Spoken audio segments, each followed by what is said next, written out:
hear three myths or misconceptions about shamanic energy medicine all the time. Many people that I encounter have these mistaken notions that they have heard, and they may believe, or it may be in the back of their mind. So I'm Lynn Johnson. I am a shamanic energy practitioner, and I would love to share with you what these three, and the first one that I hear the most is sort of a combination of several things.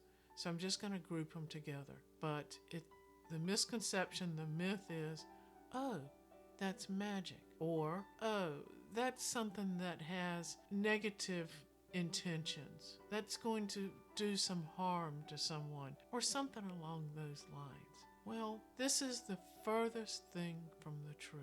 True shamanic practitioners are interested in nothing but helping people in the greater welfare of individuals, their communities, the world. They are not intending or inflicting anything that is negative or harmful. This practice is no different than every other thing in the world that can be used for both good. And yes, there are people in this world, and it's not limited just to energy practitioners, that have ill intentions for their fellow man.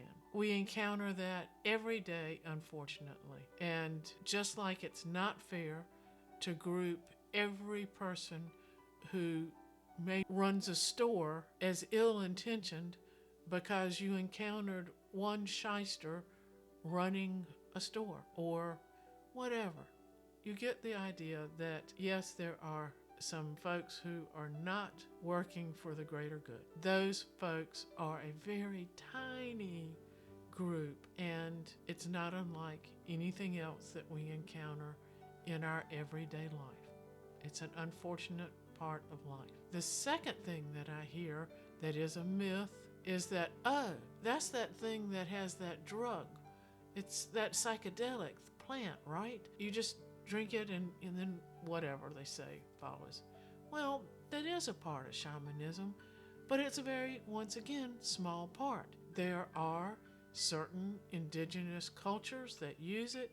There are certain modern shamans that do that as part of their practice. Does that mean that every shamanic practitioner does it? Once again, no, it's individualized. If it's something that you have strong feelings about, ask the practitioner that you may be thinking of working with what their position is and how that may impact you or not impact you. Just bring it up, ask. That's the easiest way to find out. The other thing that I hear that is very concerning, and I very much want to clear this one up. No, this energy practice is not a substitute for medical attention. It is never intended for that. While it may be complementary to medical treatment, it does not diagnose. That's not its intention, and it does not place medical intervention. If you have an accident and you break your leg, do not go to a shamanic practitioner. Go to someone who knows how to set your bone, like an orthopedic person, okay? So it's never, ever a substitute for medical or psychological. It's just not, okay? And I don't know how that rumor, that myth has persisted, but just know that it is not meant to replace or be used as a substitute. It is great to integrate it. If you are under the care of a doctor, the two can complement each other. But I appreciate you watching. I hope you'll leave comments and questions down below. And please hit subscribe. I will see you next time.